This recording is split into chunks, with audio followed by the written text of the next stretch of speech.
তাবিঈদের মধ্যে মুহাম্মদ ইবনে সিরিন খুব ভালো স্বপ্নের ব্যাখ্যা জানতেন। এক লোক এসে মুহাম্মদ ইবনে সিরিনকে বলল যে আমি দেখলাম আমার ছেলে পানি খেতে খেতে পেটটা এত বড় হয়ে গেছে।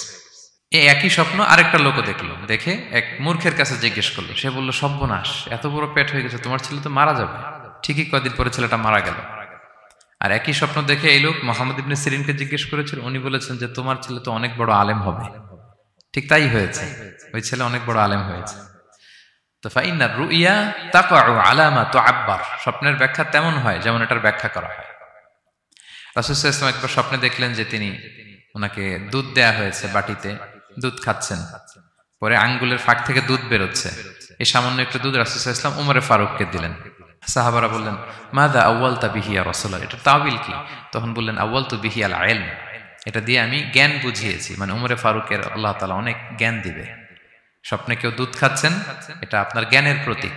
রাসূল সাল্লাল্লাহু আলাইহি ওয়াসাল্লাম স্বপ্নে দেখলেন লোকজন দাঁড়ানো, কারো গায়ের জামা এতটুকু, কারো এতটুকু, কারো হাঁটু পর্যন্ত, আর উমরে ফারুক জামা একেবারে টেনে হিচড়ে যাচ্ছে।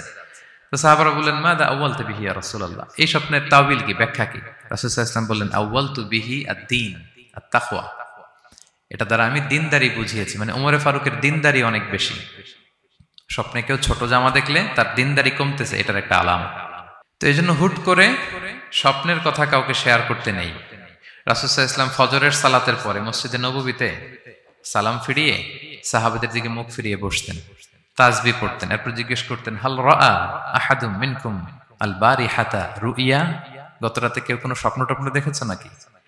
তো তখন সাহাবারা এই স্বপ্ন বলতেন, রাসূল সাল্লাল্লাহু আলাইহি ওয়াসাল্লাম ব্যাখ্যা করতেন। সুবহানাল্লাহ, কত সৌভাগ্যবান ছিলেন তারা। তাহলে স্বপ্ন বলা যাবে নাকি কাউকে?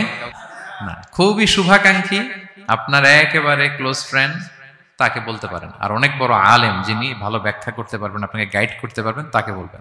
এছাড়া বলা যাবে না। আর খারাপ স্বপ্ন তো বলাই যাবে, আল্লাহ তাআলার কাছে পানা চাইতে হবে। তাহলে ঘুমিয়ে ঘুমিয়ে যেটা দেখি এটা কারোর কাছে বলা যাবে না। আর যেটা পাওয়ার আকাঙ্ক্ষা মানুষকে ঘুমাতে দেয় না, ওইটাও একটা স্বপ্ন। বলে না যে আমার জীবনের স্বপ্ন আমি এটা করব, এটাও স্বপ্ন। এই ভিশনও শেয়ার করা যাবে না কারোর সাথে। আপনারা তো ব্যবসায়ী মানুষ, টিপস শিখাই দেয় কিছু।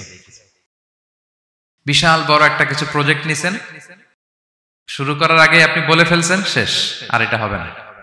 দেখবেন যে এখান থেকে কনস্পিরেসি, ওইখান থেকে শত্রুতা, ওইদিকে এটা করছে ওইটা করছে, আপনি আর আগাতেই পারবেন না। দুঃখজনক হলেও সত্য, আমরা বাংলাদেশিরা তো এগুলোতে অভ্যস্ত।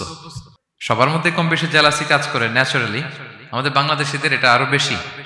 আমি আমার প্রায় আলোচনাতে বলি যে আমাদের জাতীয় খেলা হাডুডু হওয়ার কারণ হচ্ছে এই খেলার ধরনটাই এমন, একজন সামনে যেতে চায়, 10 জন পা ধরে পিছনে টানতে চায়।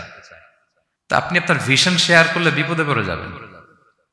আপনি প্রপার হোমওয়ার্ক করবেন, গ্রাউন্ড ওয়ার্ক করবেন, কাউন্সিলিং করবেন, প্রজেক্ট দাঁড় করাবেন, লঞ্চিং প্রোগ্রামের দিন সবাইকে জানাবেন। সব রেডি, এবার আর কেউ কিছু করতে পারবেন, এটা দাঁড়ায় গেছে, সব রেডি আমার। লঞ্চিং জাস্ট একটা ফর্মালিটিস, তারপরে আমার কাজ শুরু হবে। কিন্তু আপনি আগেই যদি সবাইকে জানায় ফেলেন, হবে এটা? স্বপ্ন শেয়ার করতে নেই।